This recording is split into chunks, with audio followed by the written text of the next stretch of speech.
L'après-midi du 29 janvier 2025, nous nous trouvons une fois de plus sur la ligne de front entre la Russie et l'Ukraine, où les événements qui se déroulent ressemblent à une partie d'échecs dramatique étendue. La localité de Douchno, à l'ouest de Kourachov, est devenue le point de convergence de batailles intenses au cours des dernières 24 heures. Des images de drones russes montrent des soldats occupant des ruines dans la partie centrale du village, alors que les troupes russes parviennent à percer et à étendre légèrement leur zone de contrôle au nord-est et au sud-est. Le 102e régiment russe de la 150e division progresse lentement vers le nord, s'approchant de la localité de Drivka.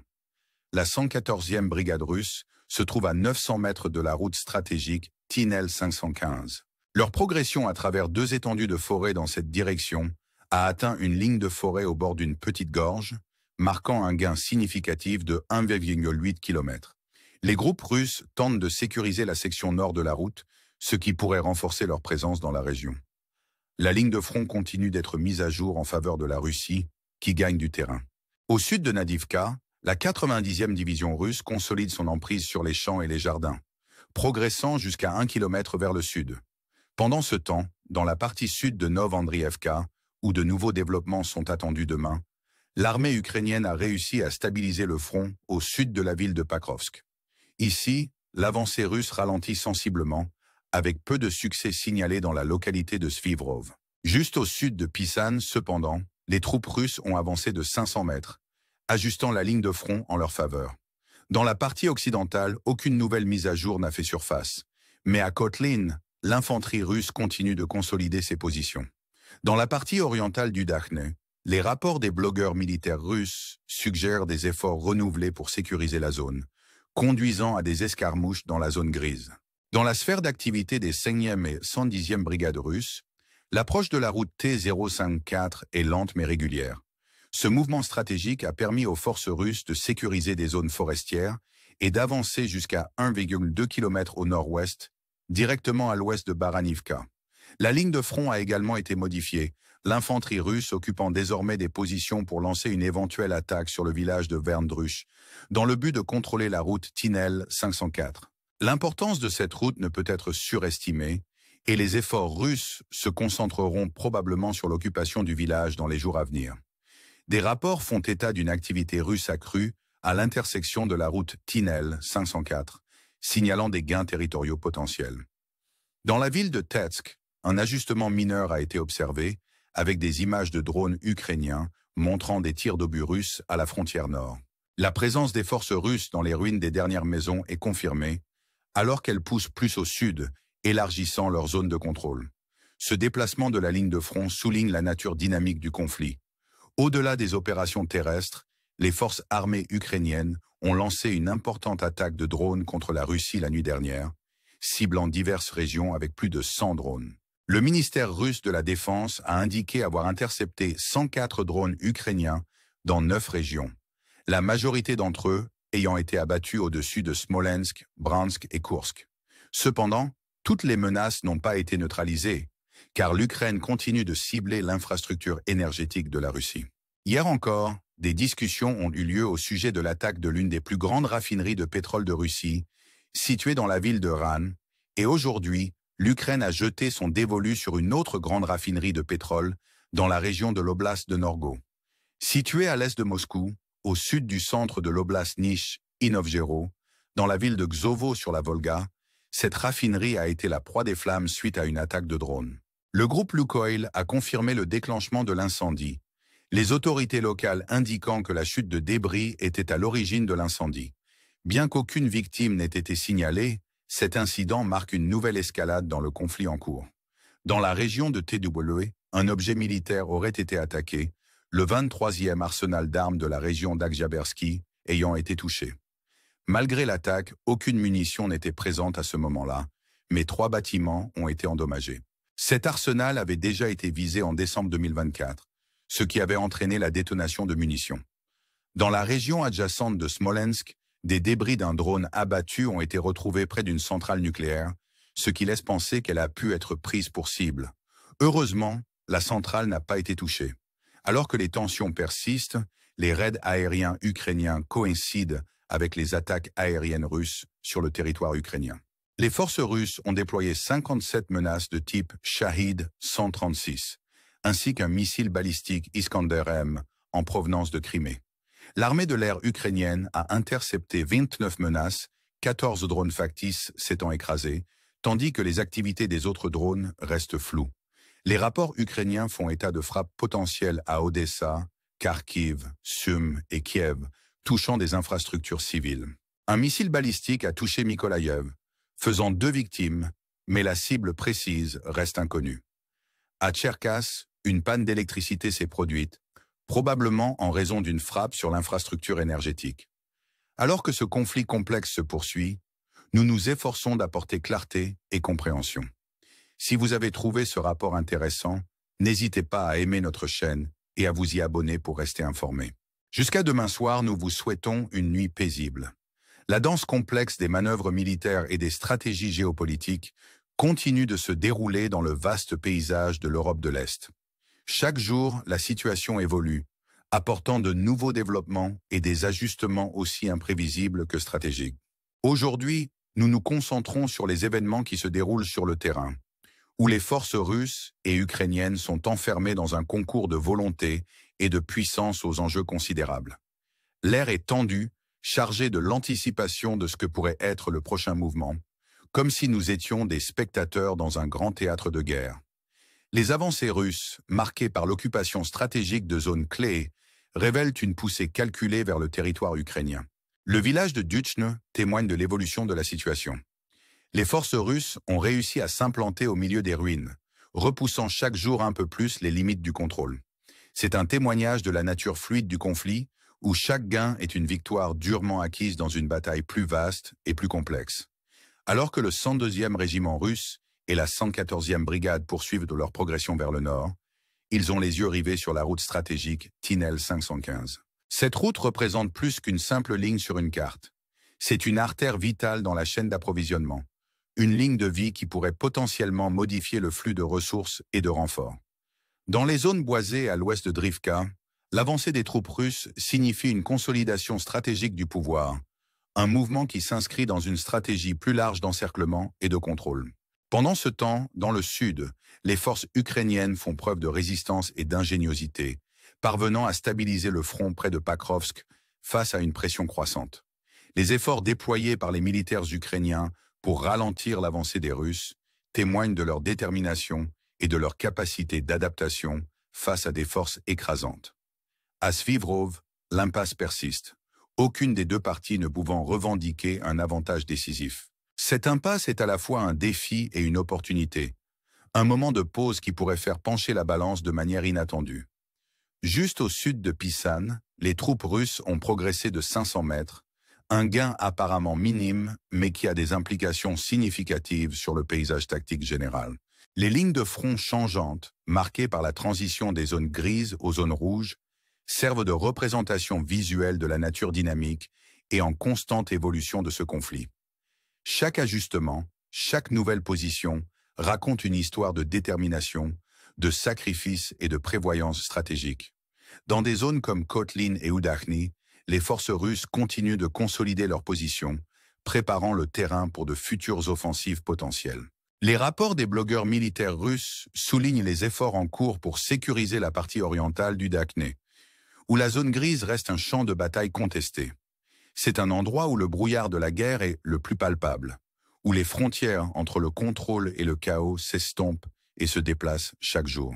L'importance stratégique de routes telles que la T-0504 ne peut être surestimée, car elle représente non seulement des voies physiques, mais aussi des lignes de communication et d'approvisionnement. Les efforts déployés par les 5e et 110e brigades russes pour sécuriser ces routes soulignent l'importance de la mobilité et de la logistique dans la guerre moderne. Leur lente progression, marquée par la sécurisation de zones forestières et des gains progressifs, souligne l'approche méthodique qui caractérise une grande partie de la stratégie militaire russe. Au fur et à mesure que ces forces se rapprochent de la colonie de Verndruch, l'impatience grandit. Le potentiel d'une poussée russe significative dans cette région est important, le contrôle de la route Tinel 504 étant un objectif critique. Cette route est plus qu'un simple atout stratégique, C'est un symbole du conflit au sens large, une représentation de la lutte pour la domination et le contrôle. Au-delà des considérations tactiques immédiates, les implications plus larges de ce conflit continuent de résonner dans toute la région. Les récentes attaques de drones menées par les forces armées ukrainiennes contre des cibles russes soulignent la bataille en cours pour la supériorité technologique et l'avantage psychologique. Ces frappes, qui visent à perturber l'infrastructure énergétique russe, mettent en évidence l'interconnexion des opérations militaires et de la vie civile. L'impact se fait sentir non seulement sur le champ de bataille, mais aussi dans les villes où la vie quotidienne est perturbée par le spectre du conflit. La réponse du ministère russe de la Défense, avec ses rapports sur les drones interceptés et les attaques déjouées, témoigne de la bataille en cours pour le contrôle de la narration.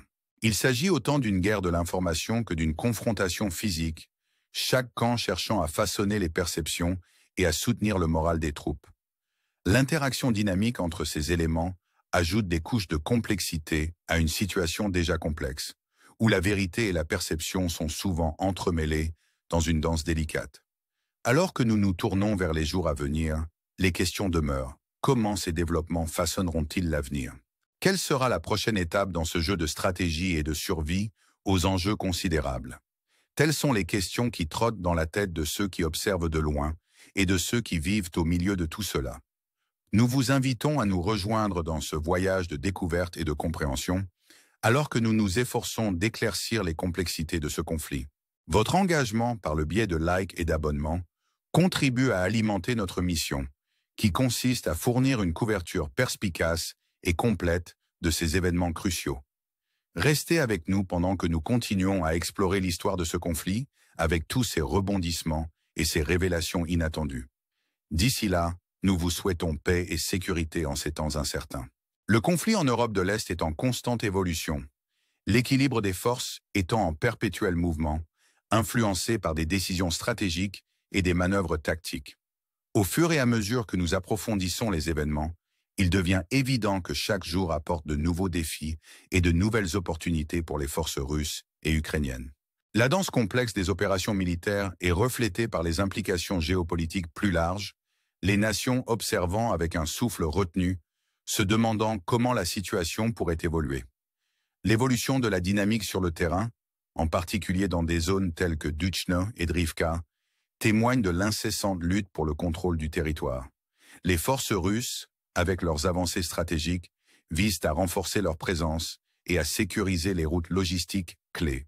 Les routes Tinel 515 et Tinel 504 restent essentielles à cet égard, car elles constituent des liens vitaux qui pourraient dicter l'acheminement des ressources et des renforts.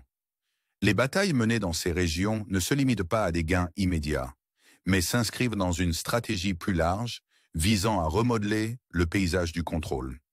Dans un contexte plus large, les efforts de défense de l'Ukraine mettent en évidence une résilience et une capacité d'adaptation remarquables.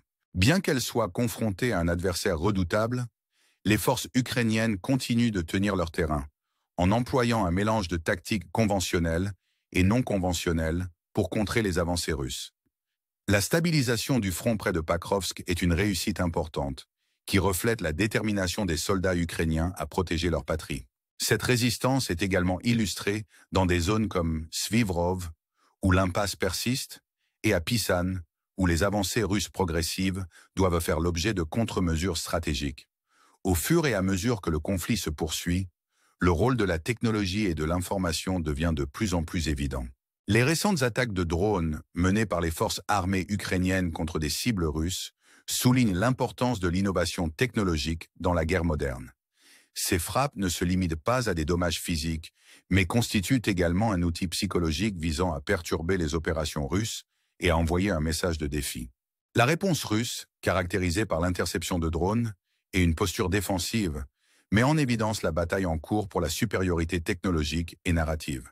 Cette guerre de l'information se déroule parallèlement aux affrontements physiques, ajoutant des couches de complexité à une situation déjà complexe. L'impact de ces développements s'étend au-delà des zones de conflit immédiates, affectant les populations civiles et les infrastructures. Les frappes ciblées sur les installations énergétiques, comme la raffinerie de pétrole dans la région de l'Oblast Norgo, illustrent les implications plus larges de ce conflit sur la vie des civils. Chaque attaque se répercute dans les communautés, perturbant la vie quotidienne et soulignant l'interconnexion des opérations militaires et du bien-être des civils. Les récits ukrainiens et russes s'affrontent pour dominer, chaque partie cherchant à contrôler le récit et à maintenir le moral des troupes. Il ne s'agit pas seulement de façonner les perceptions, mais aussi d'influencer l'opinion internationale et d'obtenir un soutien. Les enjeux sont importants, car l'issue de ce conflit pourrait avoir des conséquences considérables sur la stabilité régionale et la géopolitique mondiale. Alors que nous naviguons dans les méandres de cette situation en pleine évolution, nous nous rappelons que l'élément humain est au cœur de tout cela. Derrière chaque avancée stratégique ou manœuvre défensive se trouvent des individus, des familles et des communautés dont la vie est profondément affectée par les événements en cours. Leurs histoires, souvent éclipsées par le récit géopolitique plus large, sont un rappel poignant du coût personnel des conflits.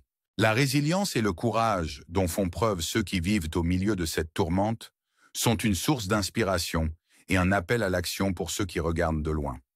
Au moment de conclure ce rapport, nous vous invitons à réfléchir aux implications plus larges de ce conflit. Que réserve l'avenir aux personnes prises entre deux feux? Comment la communauté internationale réagira-t-elle à l'évolution du pouvoir et du contrôle? Ces questions exigent notre attention et notre engagement. Nous vous encourageons à rester informés et à vous impliquer, car il est essentiel de comprendre les complexités de cette situation pour façonner un avenir où la paix et la stabilité pourront prévaloir. Votre soutien, par le biais de likes et d'abonnements, nous permet de continuer à fournir une couverture perspicace et complète de ces événements critiques. Ensemble, nous pouvons relever les défis et les incertitudes de ce conflit, en recherchant la clarté et la compréhension dans un monde où tant de choses restent imprévisibles. Pour l'avenir, nous restons déterminés à vous fournir les dernières mises à jour et analyses, en mettant l'accent sur les histoires humaines qui se cachent derrière les gros titres. Jusqu'à notre prochain rapport, nous vous souhaitons paix et sécurité en ces temps difficiles, et nous vous remercions de vous être joints à nous dans ce voyage de découverte et de compréhension.